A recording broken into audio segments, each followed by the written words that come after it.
या पूर्व में जो युवा थे जिनको आपने निर्माण किया और वर्तमान के युवा में क्या एक डिफरेंस देखते हैं आप? कि युवा वर्तमान का ही सबसे अच्छा होता है। जी, युवा को उल्टा कर दो तो वायु का वेग हो जाता है। हाँ, जैसे आपने वायु कहा, युवा को जितनी पवित्र वायु रहती है उतना ही पवित्र युवा रहता है। तो वर्तमान का जो जेनजी है, ये वर्तमान का युवा है, क्या पूर्व युवा और अब के युवा से फर्क? जैसे आपने कहा कि युवा युवा ही होता है, वायु कभी प्रदूषित नहीं होती। कि ये भी ईमानदार थे जब तक बेईमानी का मौका नहीं मिला। पुराने युवा के साथ में केवल इतना ही है कि उसके पास इतने सोर्स नहीं थे। क्या जानता था वो दुनिया के बारे में? पर आज का जेनजी सब जान रहा है। जैसे आपने कहा बंगाल का बदलाव हुआ, बंगाल में बदलाव हुआ, तो बंगाल के बदलाव से कितना बंगाल को फायदा होगा भाई साहब? देखो, जिनके नेतृत्व में बंगाल में बदलाव हुआ उनका पुराना रिकॉर्ड देखकर भरोसे से कहा जा सकता है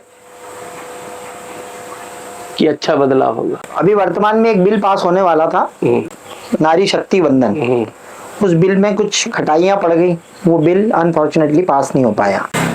इस देश ने बिना आरक्षण के इंदिरा गांधी को प्रधानमंत्री बनाया है। हाँ, ये बात तो है। आज भी भारतीय जनता पार्टी, कांग्रेस या इनमें जो महिला सांसद हैं, ये आरक्षण के कारण से थोड़ी है। तो महिला की योग्यता कोई कमी नहीं है और उसकी जो करुणा है, वैष्णव जन तो तेने कहिए जो पीर पराई जाने दे। इसीलिए नारी को नारायणी कहा गया।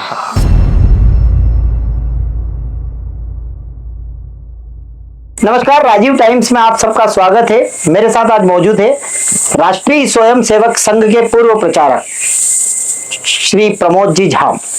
आइए उनसे बात करते हैं, क्या व्यक्ति निर्माण होता है, क्या वर्तमान में युवाओं के जो परिदृश्य है, क्या नारी शक्ति है, इन्हीं सभी विषयों पर हम चर्चा करेंगे। भाई साहब, आपका बहुत बहुत स्वागत है राजीव टाइम्स पर।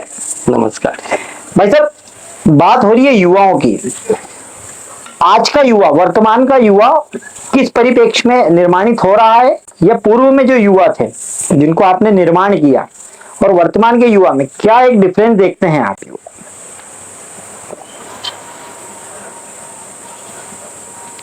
मेरे को अभी तक के जितना अनुभव है कि युवा वर्तमान का ही सबसे अच्छा होता है। जी, किसी भी समय का युवा आप देखिए, इतिहास में उठाकर जो भी किया होगा उसी ने परिवर्तन किया होगा। जी, युवा को उल्टा कर दो तो वायु का वेग हो जाता है। हाँ, तो जैसे आपने उसे वायु कहा ना, तो वायु पुरानी कहाँ पड़ती है? वायु तो वर्तमान की भी नहीं है, पुरानी भी नहीं। और ऐसे ही युवा हमेशा, आपने चूंकि वो शब्द दे दिया तो अब वो बार बार आ गया। जिस प्रकार वायु कभी किसी के संपर्क में आ गए, उसकी गंध में, आपको मालूम होगा शायद आध्यात्मिक दृष्टि से और साइंस की दृष्टि, कि गंध जिस धरती का स्वभाव है, गंध हवा नहीं है। गंध ये धरती के कारण से होती है। जी, हवा में गंध नहीं रहती, हवा उसको परिवहन का काम करती है, लाल फैलाने का।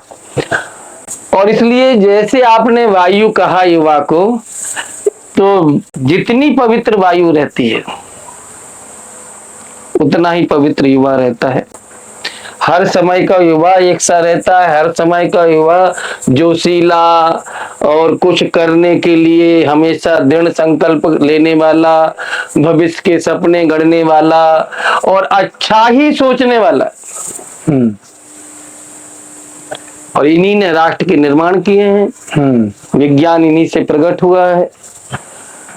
बस जो चेंज क्या लगता है हमको थोड़ा थोड़ा, कि जिस प्रकार हमारी अपनी गलतियों के कारण से वायु प्रदूषण होता है, युवा प्रदूषित नहीं है। जैसे वायु किसी और कारण से, हमारी अपनी गलती के कारण से वायु प्रदूषित हो जाती है। गंगा अब तो पवित्र है ना, हाँ, नाले उसे अपवित्र बनाते हैं। इसलिए युवा वो वैसे ही गंगा की धारा, वायु की पवित्रता। यदि युवा कहीं गलत होता है, इसका कारण युवा नहीं होता है, सामाजिक परिदृश्य है, समाज होता है। समाज। मतलब बात युवा की ही कर लेते हैं, मगर अभी एक नए वर्ड्स आ गए हैं बहुत सारे, जेनजी। हम लोग जेनजी है, अल्फा है, बीटा है, बहुत सारे लोग नाम आ गए। तो जो जेनजी का सोच होती है, जो जेनजी करता है, जो वो खुद चाहता वही वो करता है। पूर्व का जो युवा होता था, या पूर्व का जो हमारे परिवार का एक बच्चा हुआ करता था, वो एक माता पिता के आदर के साथ में सारगर्भित चर्चाओं में भी बातचीत करता था। मगर आज का जेनजी अपने हिसाब से जीना चाह रहा है। तो वर्तमान का जो जेनजी है, या वर्तमान का युवा है, क्या पूर्व युवा और अब के युवा से फर्क, जैसे आपने कहा कि युवा युवा ही होता है, वायु कभी प्रदूषित नहीं होती, मगर जो वर्ड्स आ रहे हैं, जो पाश्चात्य संस्कृति उन पर हावी हो रही है वर्तमान में, वो कितना क्षति पहुंचा रही है इस भारत के युवा को?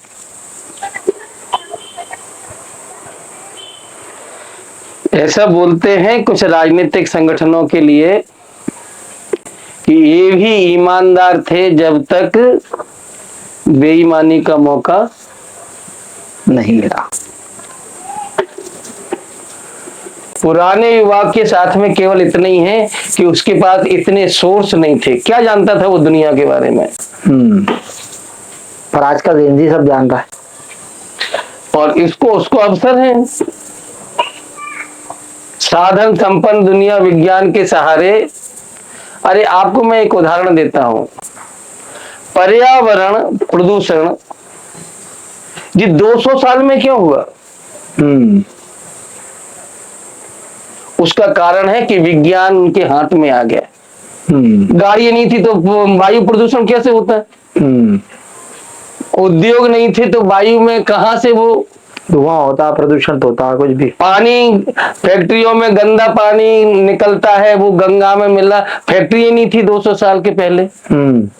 तो विज्ञान के कारण से जो वातावरण में प्रदूषणता आई है, और जो करने वाले जो लोग थे, वो एक अलग चर्चा हो जाएगी। तो वो पहले से भी उनका विध्वंस करने का इच्छा थी, लेकिन साधन नहीं थे। अब सोशल मीडिया आ गया, अब उस समय अब विज्ञान ने उन्हें साधन दे दिए। तो विज्ञान को पूरी तरीके से दोषी नहीं माना जा सकता, क्योंकि विज्ञान तो हमारे लिए काम का। विज्ञान की बात नहीं कर रहा, उसको उपयोग करने वाले। तो पहले के युवा को इतनी दुनियादारी के साधन नहीं थे, इतनी जानकारियां नहीं होती थी। आज उसके पास, तो आज उसके पास साधन है, पूरी दुनिया में क्या क्या होता है, इसलिए उसके पास चॉइस बहुत हो गई।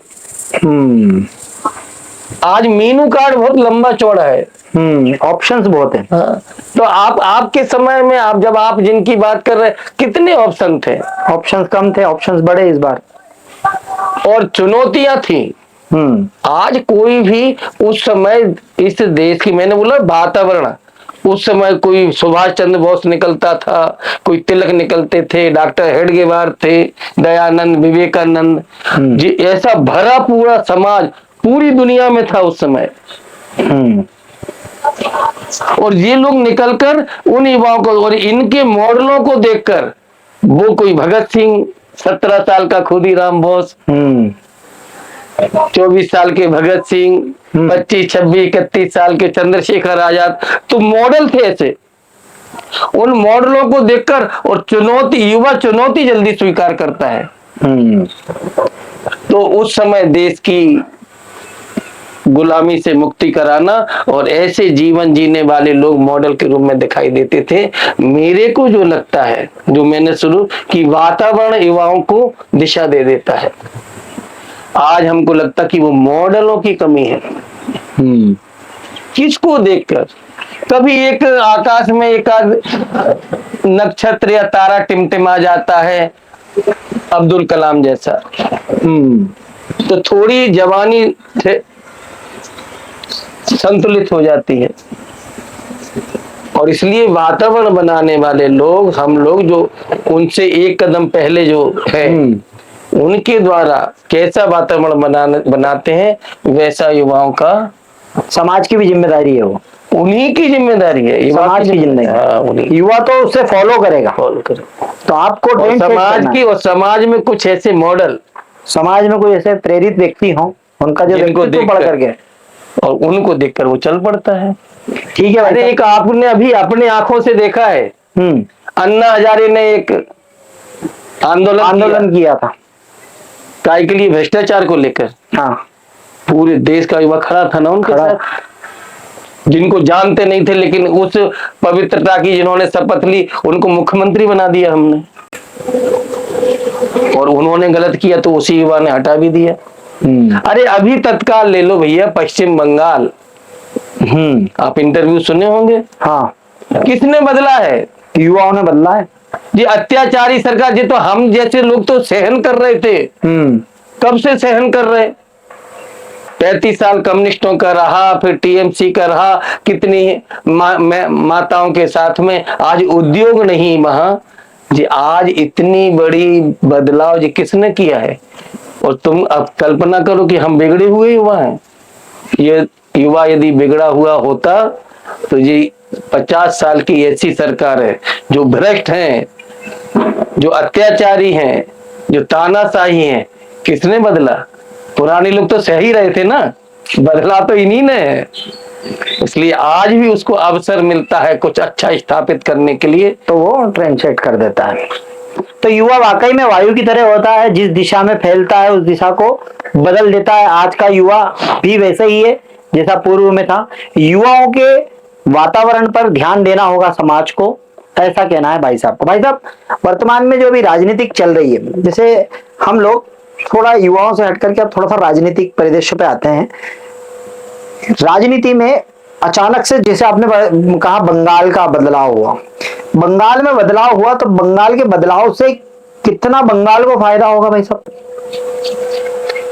देखो, जिनके नेतृत्व में बंगाल में बदलाव हुआ, उनका पुराना रिकॉर्ड देखकर भरोसे से कहा जा सकता है कि अच्छा बदलाव होगा। अब अभी वर्तमान में एक बिल पास होने वाला था, नारी वंदन, नारी शक्ति वंदन।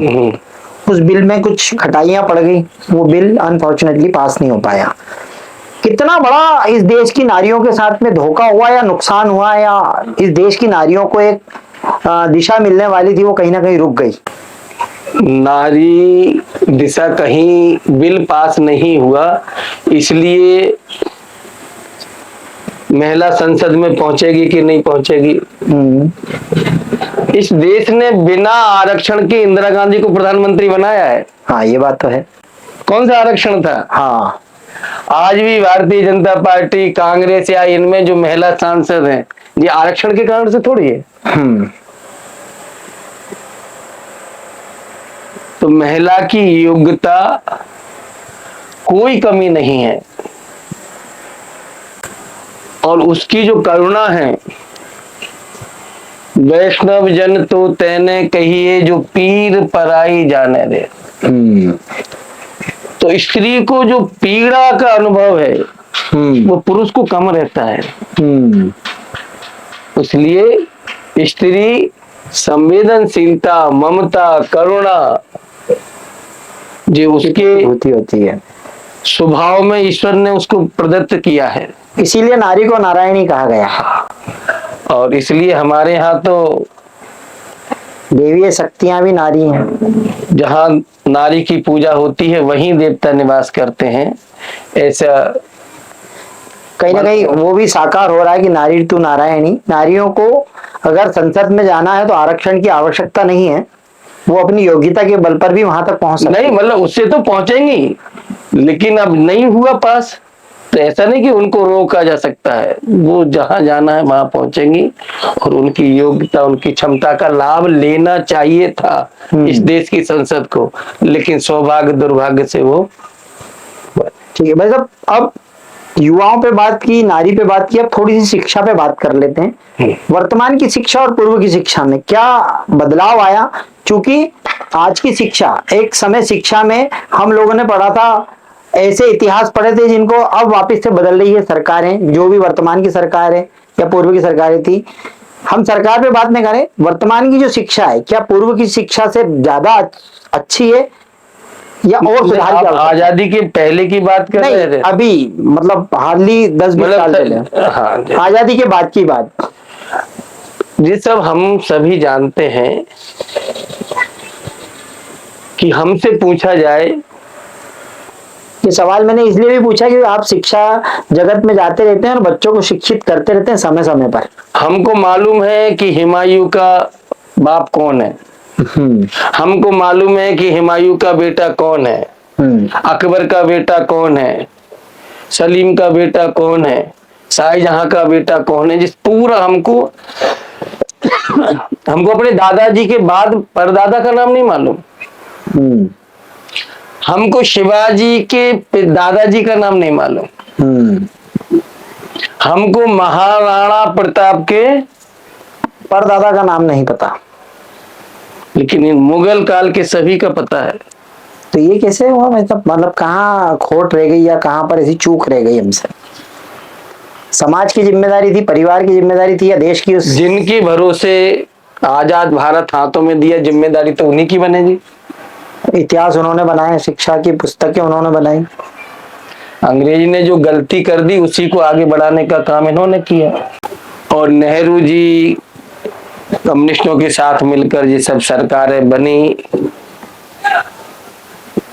कल्चर शिक्षा जी कम्युनिस्टों के हाथ में रहा, उसी से प्रेरित लोग शिक्षा मंत्री बनते रहे और उन्होंने ये सब भारत का स्वाभिमान शून्य इतिहास पढ़ाया कि तुमको किन किन ने मारा उनके नाम याद है हमको। हाँ, जैसे रोड के भी नाम थे, सरकार ने भी रोड के नाम बदले।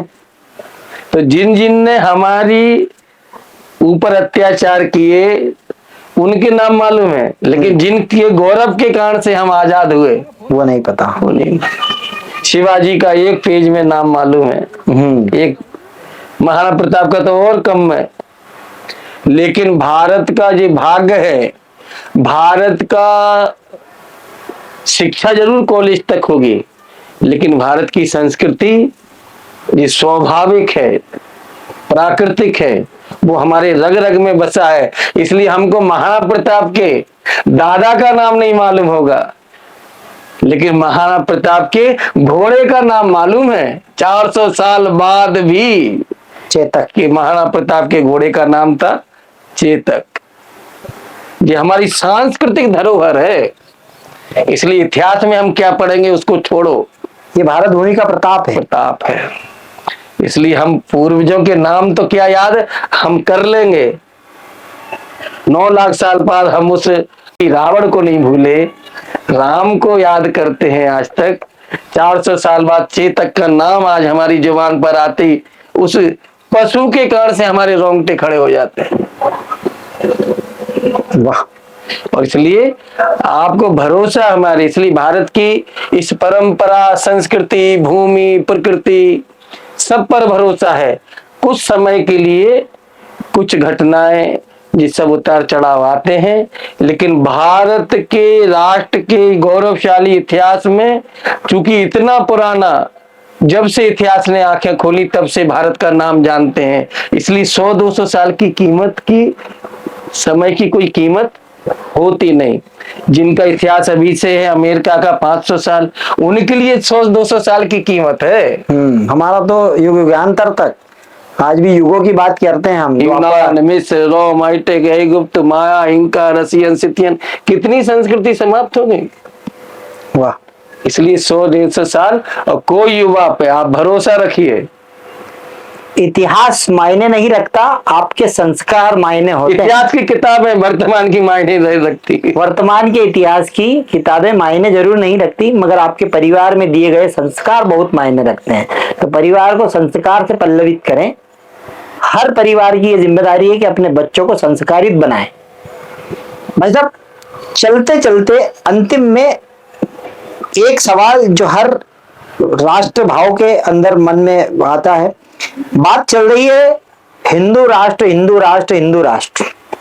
तो क्या हिंदू राष्ट्र है नहीं, या हिंदू राष्ट्र बनेगा, या हिंदू राष्ट्र बनता हुआ देखेंगे, या हिंदू राष्ट्र ऑलरेडी है?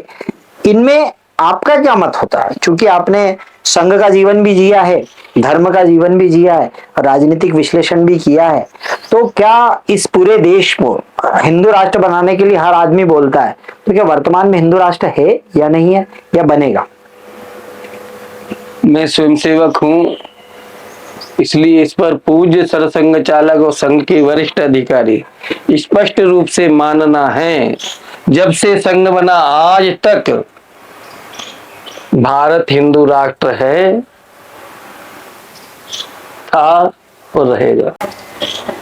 आजादी के पहले भारत ही था ना, भारत ही था, आजादी के बाद भारत ही है ना, आगे भी भारत ही रहेगा। भारत रहेगा।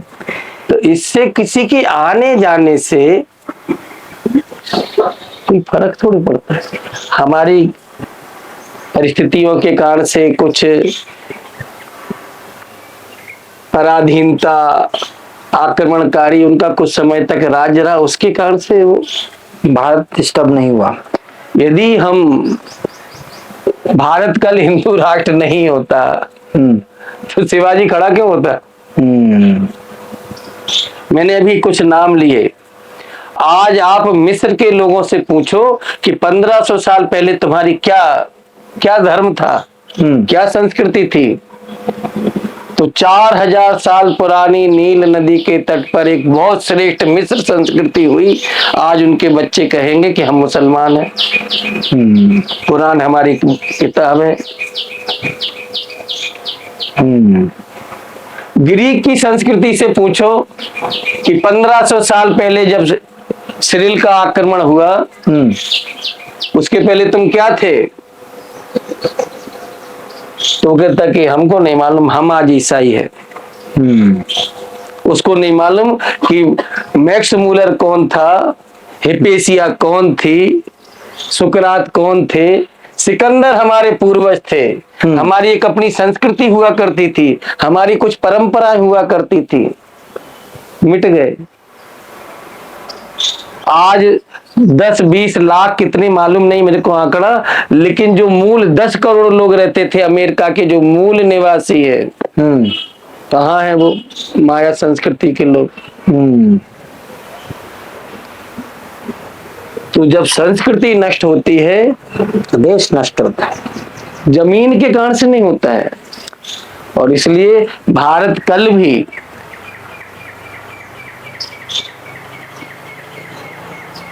शक, यवन, हूण, मुगल, मंगोल, पठान, हबसी, तुर्की, अफगानी, फ्रेंच, डच, अंग्रेज, पाकिस्तान, चीन, 1000 साल तक हमने ये सब झेले, इनका वार झेले, इनके फिर भी आज सीना तान के खड़ा है। 2024 में राम मंदिर फिर से खड़ा होता है। आज सोमनाथ की स्थापना के 75 वर्ष आज पूर्ण हो रहे हैं। यूनान में पुरानी वो चीजें नहीं मिलती हैं, मस्जिदें मिलेंगी, चर्च मिलेंगे, लेकिन 500 साल पहले तोड़ा गया मंदिर आज फिर उसी भव्यता से, उसी दिव्यता से फिर से खड़ा होता है। ये भारत की संस्कृति है, इसलिए भारत पहले भी हिंदू राष्ट्र है, वर्तमान में। बहुत अच्छा सारगर्भित जवाब दिया आपने भाई साहब। भाई साहब, एक सवाल अंतिम में, संघ के 100 वर्ष हो चुके हैं। 1925 में एक व्यक्ति ने संस्था का निर्माण किया और आज निष्कलंक निर्विरोध संघ 100 साल पूरे कर चुका है। कोई भी ऐसा संगठन नहीं है जिसने 100 साल पूरे किए हैं किसी भी तरह के विरोध के। उन तपस्वियों की तपस्या को आज साकार किया है। वर्तमान के संघ और पूर्व के संघ में आपको कुछ बदलाव नजर आता है? गंगोत्री से चलने वाली गंगा और गंगा सागर तक पहुंचने वाली गंगा वही है। आज बहुत बड़ा वेग संघ से जुड़ा है, इसलिए उनकी पवित्रता में जो समय लगेगा, इसलिए थोड़ी सी आपको मलिनता दिखती होगी, लेकिन गंगा का जो मूल वो है, उसके जल का जो विषाणु वो तो वही रहने वाला है। आज भी आप कहीं की भी गंगा लाओगे, आपकी गंगा की पवित्रता वैसी ही की वैसी। इसलिए गंगा नहीं बदली। गंगा में बहुत सारे वो, आपने देखा होगा कि अभी हरिद्वार जाओ, आप कहीं पर भी जाओ, आपको गंगा एकदम निर्मल दिखाई देगी। बरसात में क्या होती है, धौली हो जाती है। क्यों? बहुत कि सारे- बरसात का पानी के साथ में बहुत सारी मिट्टी, इसलिए वो धूमिलता अधिक संख्या में जो आने के कारण से उनके निर्माण में समय लगेगा। फिर से गंगा वही पवित्र आज हुई है न बनारस की गंगा। तो ऐसे हाथ जब गंगा धरती पर आना थी, ब्रह्मा जी ने उनसे कहा, तो गंगा ने एक प्रश्न किया था कि आपने हमको ये वरदान दिया है कि गंगा तुम में जो स्नान करेगा उसके सारे पाप धुल जाएंगे। तो हम में इतने सारे पापी स्नान करेंगे, उनके तो पाप धुल जाएंगे, लेकिन ये पापों का ये इतना सारा बोझ ये मैं कहां ले जाऊंगी। तो उन्होंने कहा था ब्रह्मा जी ने, कुछ श्रेष्ठ आत्माएं, साधु संत, वो दिव्य आत्मा जब तुम में स्नान करेंगे तो तुम्हारा सारा मल समाप्त हो जाएगा। और इसलिए संघ में ऐसी बहुत विभूतियां जिनके नाम हमको मालूम नहीं, उनकी तपस्या के उस गंगा के प्रवाह में वो हैं, इसलिए वो मलिनता धीरे धीरे आज नहीं तो कल वो, और ये मलिनता केवल तात्कालिक है। यानी कि बरसात में गंगा भी कैसी दिखती, आज हमारा प्रभाव पूरी दुनिया को प्रभावित करता है। इसलिए इस प्रभाव में उस जैसे बरसात में गंगा की जल में थोड़ी सी वो दिखती है, उतने समय के लिए धीरे धीरे ये शांत होगा। उनका भी संग गंगा में वो स्नान करते करते वो भी पवित्र होंगे, फिर से उसी उज्जवलता के साथ में संग दिखने लगे।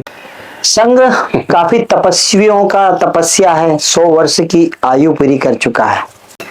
आज भाई साहब से हमने बहुत तरह की बात की, युवा पर बात की, नारी पर बात की, राजनीतिकरण पर बात की। आपको ये प्रोग्राम अच्छा लगा हो तो राजीव टाइम्स के इस प्रोग्राम को ज्यादा से ज्यादा शेयर करें, लाइक करें और कमेंट करें। बहुत बहुत धन्यवाद भाई साहब आपका। तो ये थे हमारे साथ में प्रमोद झा जी, जिन्होंने राजीव टाइम्स में अपना अमूल्य समय दे करके हमें गौरवान्वित किया। बहुत बहुत धन्यवाद। जब मुद्दे बढ़ते हैं और सुनवाई कम हो जाती है, जरूरत होती है एक ऐसी आवाज की जो सीधे जनता से जुड़े, अब हर गली हर मोहल्ला बनेगा खबर का हिस्सा, जहां उठेगा हर सवाल जनहित के मुद्दों, बेबाक अंदाज बिना किसी दबाव के, सिर्फ सच और जनता की आवाज। राजीव टाइम्स लेकर आ रहा है एक खास कार्यक्रम, जनता के बीच जनता की बात। हम आ रहे हैं आपके बीच, आपकी आवाज को बुलंद करने, देखना ना भूलें राजीव टाइम्स पर, क्योंकि अब बात होगी जनता के हक।